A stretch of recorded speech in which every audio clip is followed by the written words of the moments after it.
Voy a leer un texto. El 3 de octubre, a 5 días de cumplir 73 años de edad, falleció nuestro querido amigo, poeta y escritor David Huerta. Increíble que haya sido un 3 de octubre, casi como una inesperada secuela y consecuencia de ese atroz 2 de octubre, 68ero, que lo tocó de tantas maneras. Verónica Murguía, su mujer, me contó que la noche antes de morir, es decir, el 2 de octubre de este año, se la pasó viendo el documental El Memorial de Tlatelolco, un documental de Nicolás Echeverría, en rabieta y llorando, todavía, por esa fatídica, horrorosa e histórica masacre. Así, las circunstancias hacen que octubre sea emblemático en su vida. 9 años después, un poema de versión de 1978 comienza: yo aparecí en la sangre de octubre, mis manos estaban fúnebres de silencio y tenía los ojos atados a una espesa oscuridad. De Incurable saco algunos fragmentos también relativos a octubre. Octubre es como un siglo de afuera engranado a la numerosa virtud del pensar. Octubre se afila contra los bruñidos corpúsculos de la ventana como una designación. Está en la nieve de la escritura como una cuchillada brumosa en la mañana de la tranquilidad.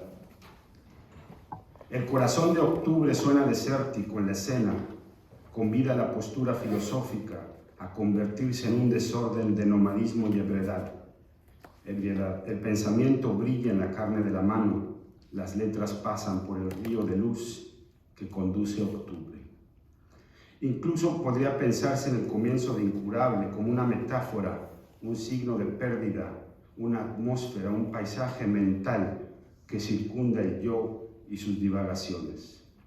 El mundo es una mancha en el espejo, lejos de la luz y la transparencia de la sinfonía en gris mayor de Rubén Darío. El mar, como un vasto cristal azogado, refleja la lámina de un cielo de zinc. A David le va, al menos en esa época, la mancha como el padecer de la letra.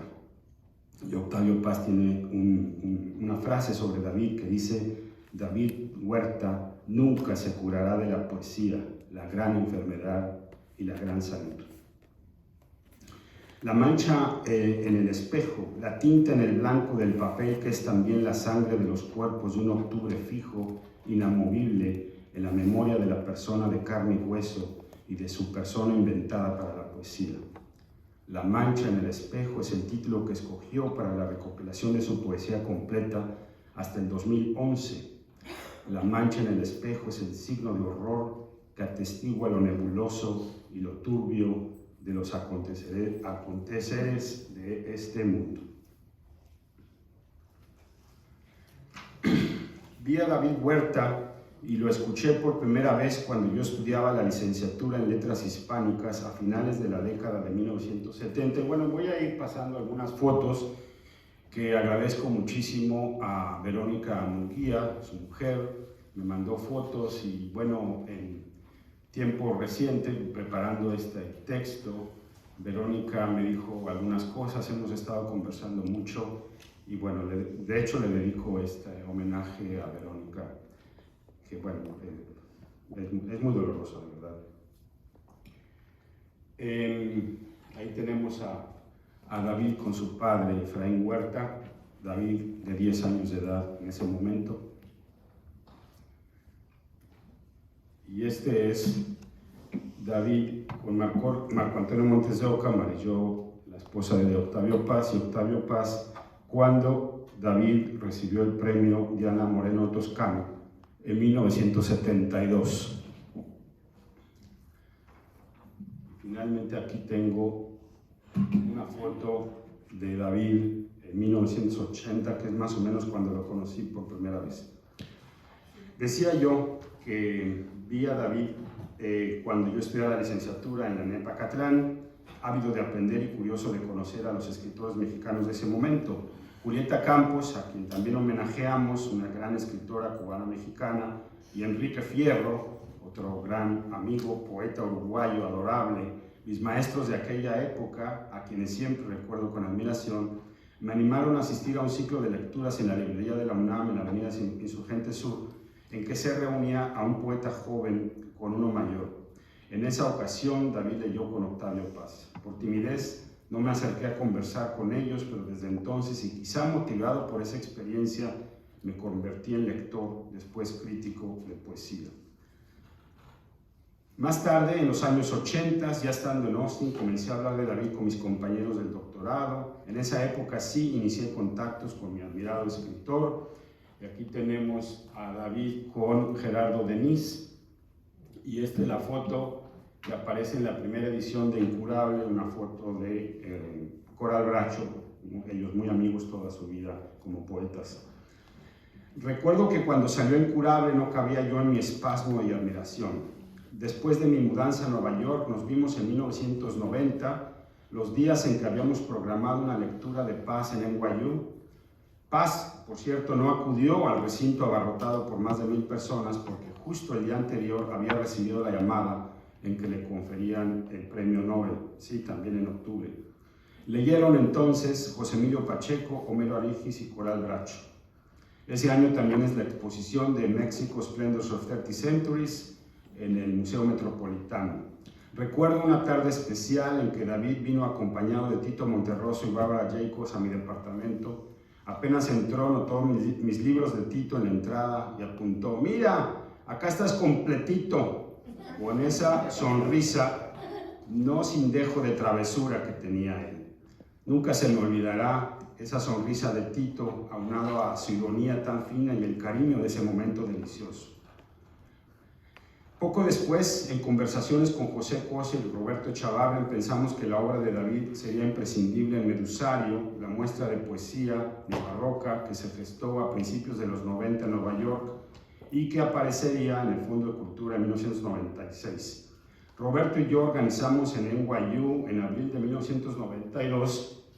Bueno, aquí hay otra foto con Elsa Cross y ese es un tema que Vero me dijo que tiene que empezar a identificar todas las personas en las fotografías.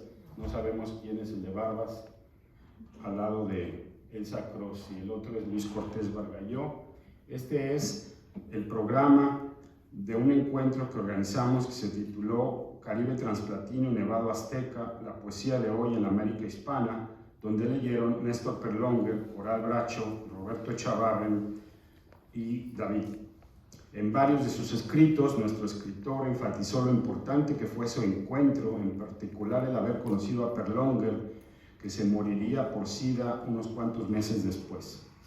Aguas Aéreas, el título de la sección de ensayos sobre poesía que publicó en la revista de la UNAM, justo viene prestado de uno de los libros del poeta argentino.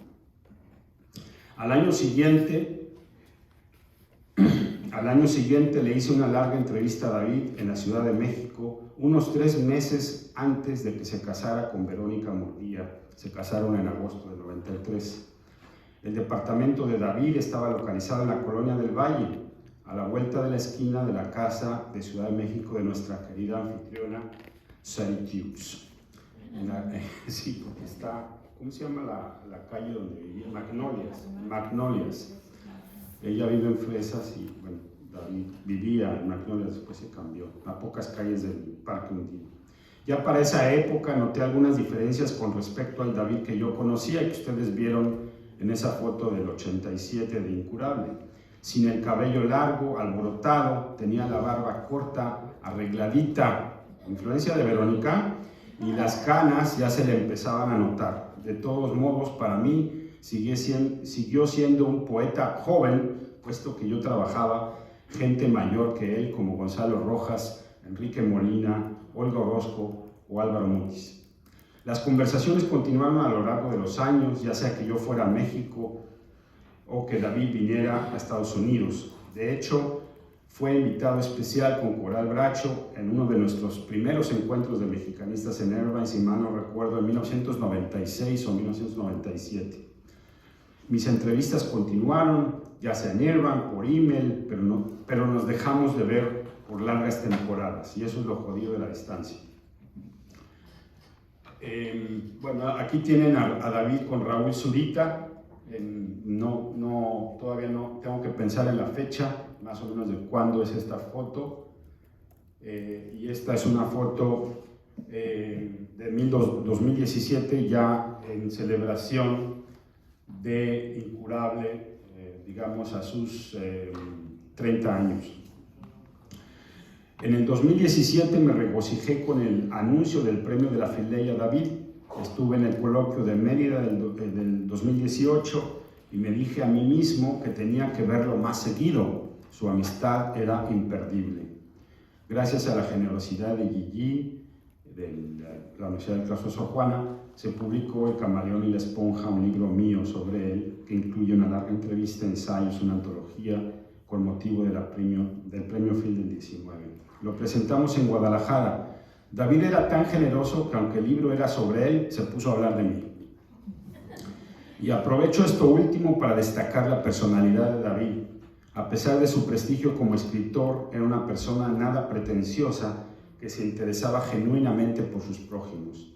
Vero me cuenta que lloraron con ella cuando murió no solo los poetas y escritores, sino el cartero que llegó a su casa con flores, dos señores que acomodan los coches, los meseros del restaurante de enfrente de su casa, los de la esquina, los taxistas que lo conocían como el profesor, las señoras que lavan la ropa en la lavandería y un largo etcétera.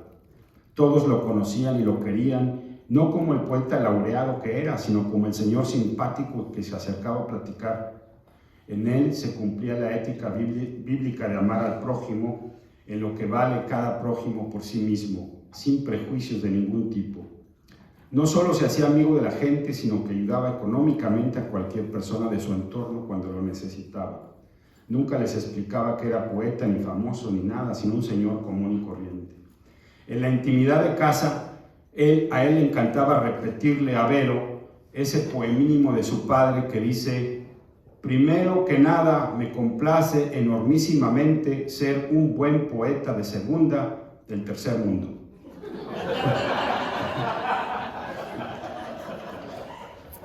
Yo también cuento una anécdota. Sí. Eso demuestra quién era David. Otra ocasión, lo que hizo fue invitarme a mí, a Marta Lilia Tenorio, a Leo Mendoza, a una comida en la zona donde vivía, en Insurgente Sur, y me dijo: ¿cómo es posible que sean mis amigos si ustedes no se vean? Eran personas que yo había estudiado juntos en Enepacatlán y no nos habíamos visto desde 1983. Entonces a él se le ocurrió invitarnos a comer y entonces tenía una sonrisa muy amplia de satisfacción, decir: ¡ah! ¿No has visto a Marta Lilia? Tienes que verla. Así era él. Él le notaba los ojos contentos de satisfacción de servir de hilo conductor, el poeta famoso promoviendo nuestra reunión después de tanto tiempo. Estoy seguro que ese es uno de 1000 ejemplos que hablan más de su actitud, que tendía mucho más a dar que a recibir. Su generosidad, su humildad, en mi opinión, también tuvo efectos en la difusión de su obra. Prefería publicar en pequeñas editoriales, muchas veces iniciativas de jóvenes escritores, y se desentendía de la autopromoción. Nunca buscó, por ejemplo, ediciones en Argentina, en Chile, en Perú, en España.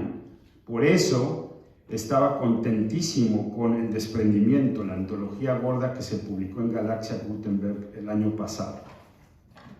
Hablaba con el lenguaje coloquial de la Ciudad de México.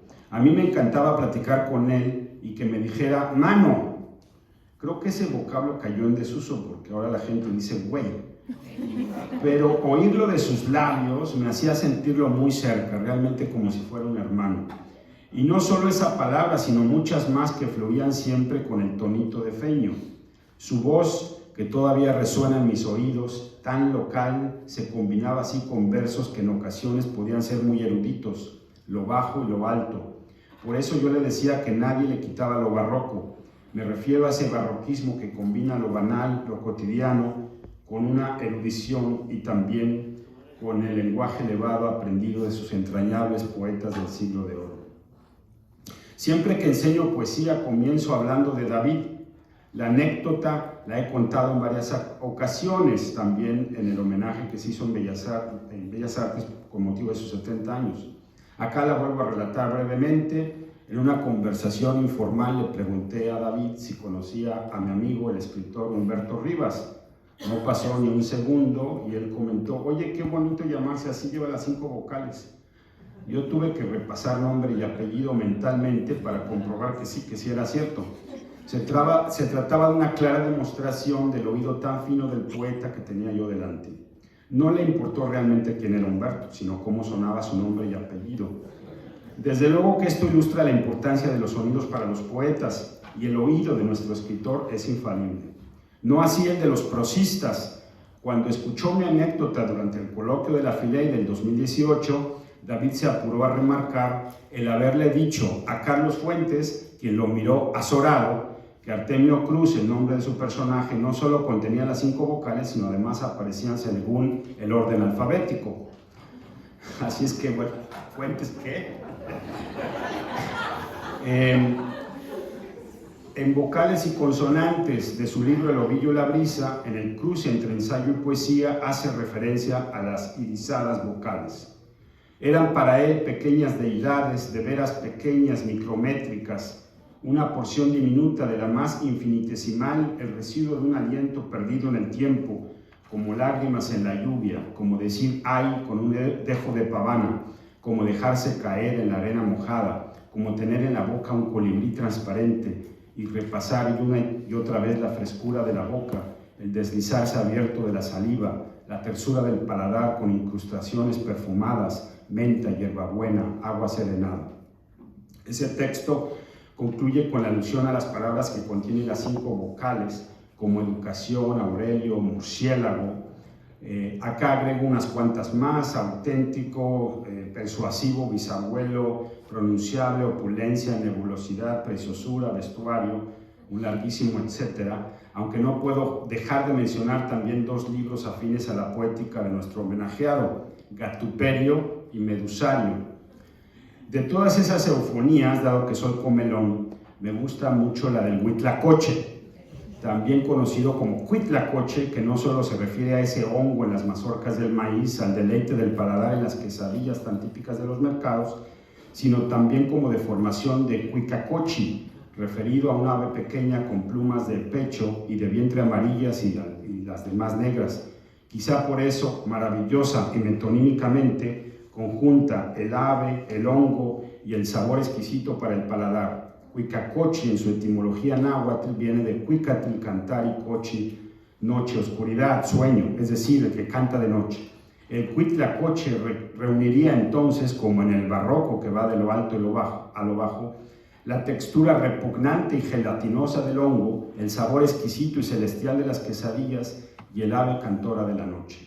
Sería una versión más amable del murciélago o ratón ciego, como ave que vuela con gracia, el que sabe ver lo invisible, el que medita en la oscuridad, de alguna manera el David que todo lo ve con sus ojos penetrantes y nos lo revela con sus palabras, como señaló al referirse a la poesía en su discurso al recibir el premio Villaurrutia. Estas semanas he estado escuchando al poeta en diversos videos. Es como cuando se murió Juan Gabriel, me la pasaba escuchando canciones de Juan Gabriel. Yo estoy como una semana acordando a mi mamá, que quería mucho a Juan Gabriel, y bueno, ahora me la pasé viendo videos de David en internet. Así es que no sé si me puedes ayudar, quisiera que escucháramos 5 minutos, les pido, en su diálogo con 1000 jóvenes, con David Huerta de la FIL Guadalajara 2019, que podrían servir perfectamente como lección de poesía para cualquier persona primeriza en el género. Se trata de la anécdota del origen poético de la expresión coloquial: no me salgas con tu domingo 7. Así es que nos va a explicar en qué consiste esto. No se oye.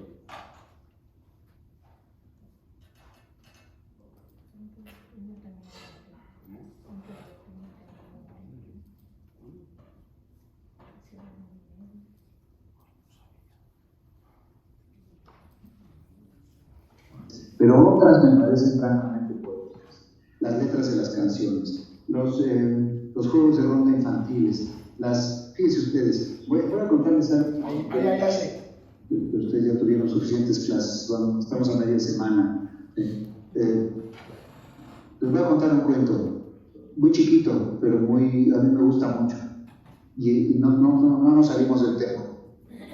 Y además es un cuento que les va a servir para explicarse una expresión común, una expresión que probablemente han oído ustedes o han leído. ¿Sí? En un pueblo había 2 niños jorobaditos. ¿Sí? Era un pueblo que estaba junto a un bosque. Y entonces uno de los niños entró en el bosque a pasear y se le hizo de noche. Se perdió y no sabía cómo regresar al pueblo. De pronto empezó a oír unas voces que venían de los árboles, ¿sí?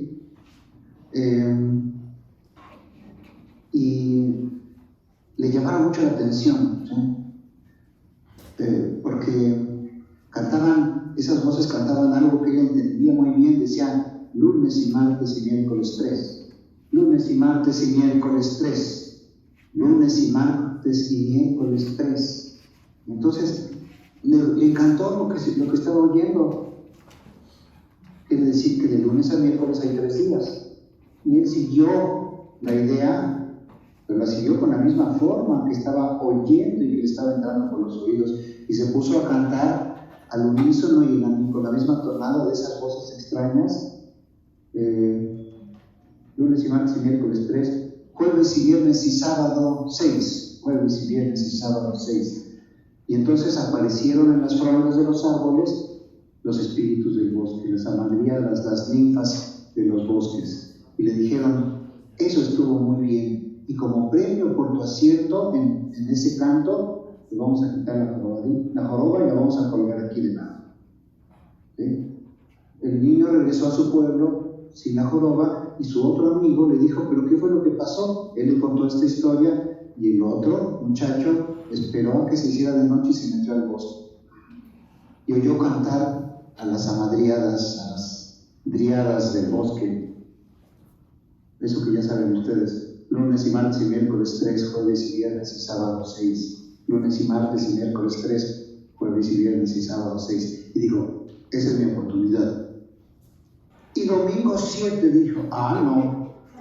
Le dijeron los espíritus del bosque, eso no. Y en castigo, te vamos a poner la otra jorobita del muchacho anterior. Y ahí termina la historia. Yo les pregunto a ustedes, ¿por dónde creen que van las ideas de esta pequeña fábula? ¿Sí? Fíjense ustedes bien cómo dice el canto de los espíritus del bosque. Lunes y martes y miércoles 3, jueves y viernes y sábado 6. Pero no me vayan a salir con el domingo 7, ¿verdad? Porque eso no pega. ¿No pega en qué? En la secuencia rítmica de lunes y martes y miércoles 3, jueves y viernes y sábado 6. Ese es un canto incantatorio, es un canto mágico, probablemente para permitir que el tiempo siga fluyendo, probablemente, y es la explicación más sencilla y más bella, para pasarlo a uno bien, porque le entra por el oído una melodía rítmica que contiene una idea, que consiste, no puede ser más sencillo, en que de lunes a sábado hay 6 días, ¿sí? Pero que no podemos meter en esta secuencia algo que no viene al caso, el domingo 7. De ahí viene la frase que dice, si alguien dice algo inoportuno, dice, no me salgas con ese domingo 7, ¿sí? De ahí viene, de esta fabulilla. Entonces, lo que están haciendo los espíritus del bosque es hacer poesía. Ese canto numérico y semanario es un canto poético, que tiene ritmo, que tiene capacidad de impregnación, que nos permite memorizarlo y por lo tanto repetirlo cuando nos convenga o cuando nos dé la gana, ¿sí? Entonces, esto no es una definición de la poesía, Ángel, pero sí es, creo yo, una ilustración de muchas de los rasgos que están en la poesía, ¿sí? El ritmo, la secuencia verbal, la idea, todas esas Todos esos ingredientes forman parte de la poesía. Claro, de hecho, a mí... Gracias. Bueno, como pueden darse cuenta, es una lección de poesía que ustedes perfectamente le pueden poner a sus estudiantes cuando estén enseñándolos en decasílabos. Muy bien. Estoy saltando para apurarme. Su amplia obra, la amplia obra de David Huerta, editada en 2 volúmenes con el título de La mancha en el espejo, recoge más de 20 libros publicados hasta el año 2013 y luego siguieron muchos más hasta este mismo año que me entregó lamentablemente el último libro que me dio en vida, que había salido hace poco tiempo. Este mismo libro, El desprendimiento, que salió el año pasado, es decir, siguió publicando muchísimo. Se trata de un escritor versátil e insaciable, casi al modo de los heterónimos de Pessoa o como el multifacético Pablo Neruda. Incursionó en muy diversos registros y aquí anoto algunos. 1. La transparencia de la mirada en ese primer libro, El jardín de la luz, que se deja impregnar por las obras de Jorge Guillén, Jorge Luis Borges, Octavio Paz y por el primer José Emilio Pacheco. 2. Las nebulosidades barroco-lesamianas de Cuaderno de Noviembre, Huellas del Civilizado, Versión y sobre todo Incurable, en versículos aglomerantes que dialogan en parte con la teoría francesa del estructuralismo y postestructuralismo, y un mundo más de referencias artísticas, musicales, literarias, y que cuestionan el sentido unívoco de las cosas, una manera de criticar los cimientos con que se construye la cultura occidental, una manera de develar la enfermedad de la escritura, una especie de patografía, palabra empleada por Héctor Libertela, hiriente, dolorosa, que no concluye y que signa las condiciones de nuestra existencia. 3. Los relampagueos japoneses del verso escueto, no solo estableciendo un diálogo con las imágenes de Miguel Castro Leñero, sino también parangonando el proceso creativo que va de la percepción de los objetos a su metamorfosis a través de las tintas en los lienzos y en el papel de la escritura. Eso está en el libro Los objetos están más cerca de lo que aparentan, aunque a David le encantaba hacer la broma y dice que sus amigos le decían: no, David, no es los objetos están más cerca de lo que aparentan, son los ojetes están más cerca de lo que aparentan. 4. La narratividad de una historia de amor y desamor muy cercana a cierto Neruda, a los surrealistas Enrique Molina, Joel Orozco e incluso al propio Efraín Huerta en Historia. 5. La melancolía, quizá uno de los rasgos de buena parte de la obra de David, que aparece en La sombra de los perros, con una mayor sobriedad. 6. En la música de lo que pasa, que es un título maravilloso, a mí me encanta, de 1997, hay un yo alerta, receptivo, que reacciona ante ciertos fenómenos sustanciales o fútiles de la cotidianidad, el registro del sujeto como una especie de diario de la intimidad, aunque esa intimidad se vuelque sobre el exterior. Habría en ese sentido un interés por mirar, deslindar, cortar el filo de la navaja de los primeros poemas de ese volumen, la realidad en un afán por comprenderla en un sentido poético más que filosófico. Ese es un título magnífico que quizá lo abarque todo, como lo hace con La mancha en el espejo, y que devela a un poeta que está atento a todo lo que le circunda y que inscribe como una especie de testimonio personal los avatares de las cosas que suceden en el interior y en el exterior. 7. La rabia o el furor ante acontecimientos terribles de nuestro México, que, como ya dije, irradian a partir de la masacre de Tlatelolco, o en el horror del espeluznante poema sobre Ayotzinapa. Me dice Vero que es el poema de David más traducido de todos sus poemas, se ha traducido a muchas lenguas, y que con otro tono también aparecen en los poemas de Los cuadernos de la mierda, en diálogo con las impresionantes imágenes de Francisco Toledo. 8. La mirada que se deriva de la percepción en el azul en la flama apunta a una línea de indagación poética que se inicia en nuestra tradición con Primero Sueño, poesía de la percepción y del conocimiento. 9. En los últimos años un interés, aunque siempre existió, o énfasis por las formas clásicas, Prueba de ello sería su columna Aguas Aéreas en la revista de la Universidad de México y la publicación de algunas de esas páginas en el precioso libro de ensayo El vaso del tiempo, que recomiendo a todos los devotos de la poesía. David fue un gran conocedor de la poesía de los siglos de oro, editó también antologías dedicadas a eso, en particular Luis de Góngora, a quien considera el mejor poeta de la lengua de todos los tiempos. También fue devoto de otros poetas, bueno, ya no voy a ahondar en ello.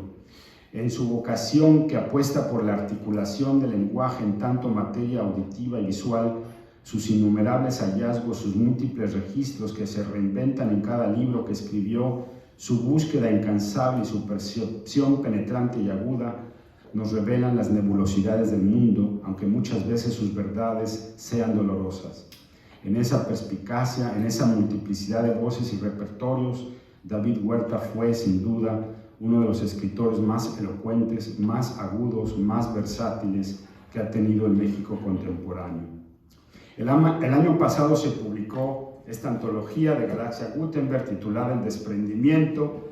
David abría los ojos cada vez que hablaba de este libro, los abría gozosos, como lo hizo Octavio Paz cuando le llevé su libro azul, su obra poética publicada por Seix Barral. Me di cuenta que Octavio Paz adoraba su libro azul, así como David adoraba este libro. Y me decía, ya la hice, manito. Aparte de la acepción más conocida de desprenderse, de desasirse, el editor Jordi Doce y David piensan en el desprendimiento como largueza, desinterés, generosidad, en tanto desbordamiento y derroche verbales. Por cierto, pensando en el concepto del mejor poema del mundo que se concibe como arte colectivo y que él desglosa en su discurso de aceptación del Premio Phil de Literatura 2019.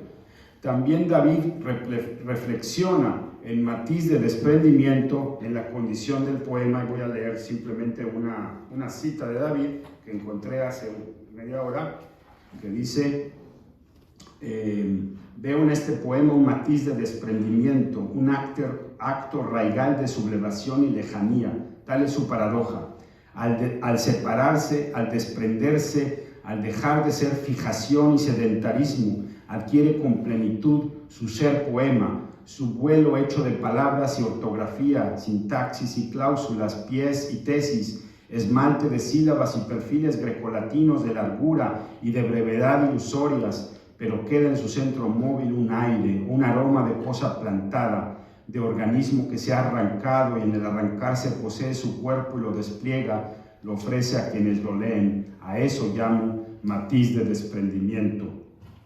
Leído desde ahora, pienso en ese aire o aroma de cosa plantada, en ese papel que cobra, la plenitud en el vuelo de la persona David Huerta, que ahora nos deja precisamente el desprendimiento y tantos libros que nos irán acompañando hasta que yo mismo me desprenda y vuele o me quede tierra abajo. Un mes antes de morir, dialogué con David, Saitiux, Vivian, bueno, tantos amigos en Léala. Estuvo David en Los Ángeles a finales de agosto, principios de septiembre.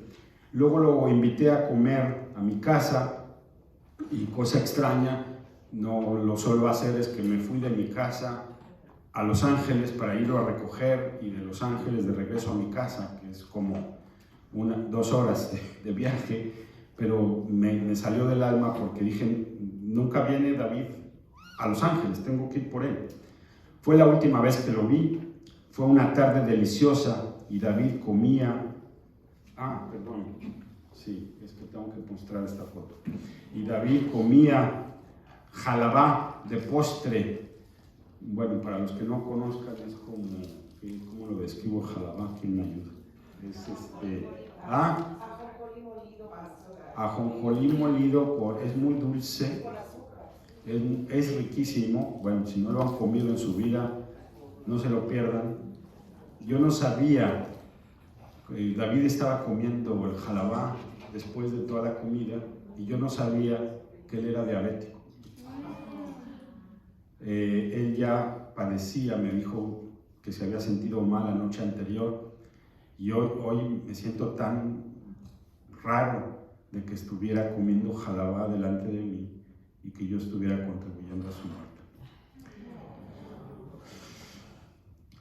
Pero para mí fue un instante de felicidad, y por eso quiero concluir con un poema de plenitud, quizá dedicado a Verónica Murguía, que se llama Plegaria, que es un instante de felicidad, y con eso quiero concluir mi homenaje a David Huerta. Entonces vamos a poner el otro video, por favor. Es nada más un poema muy breve y con eso terminamos.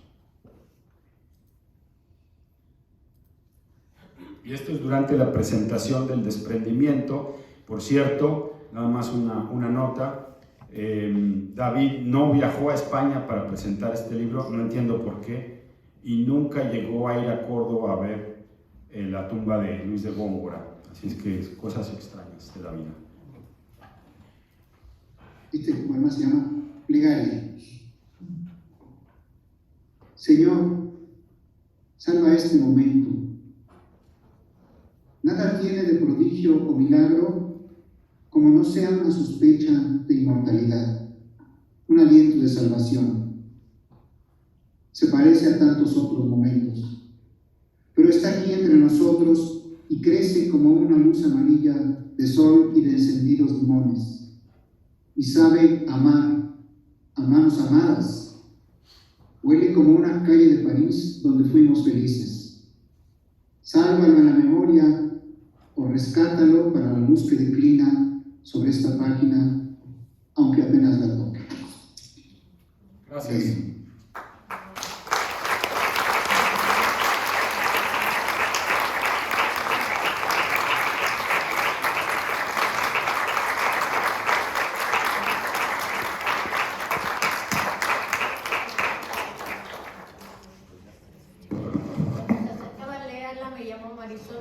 Y me dijo, David quiere dialogar con Jacobo Sepami.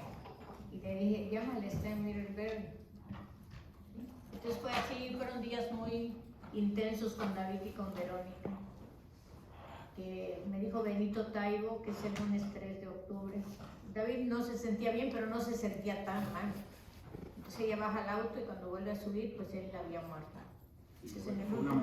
Una muerte, me dice Vero, fulminante, porque ella salió de la casa y se murió en media hora, es decir, volvió y estaba muerto, tirado en el suelo, sin vida. Así es que padecía de anemia renal y pues prácticamente se envenenó la sangre y se murió de un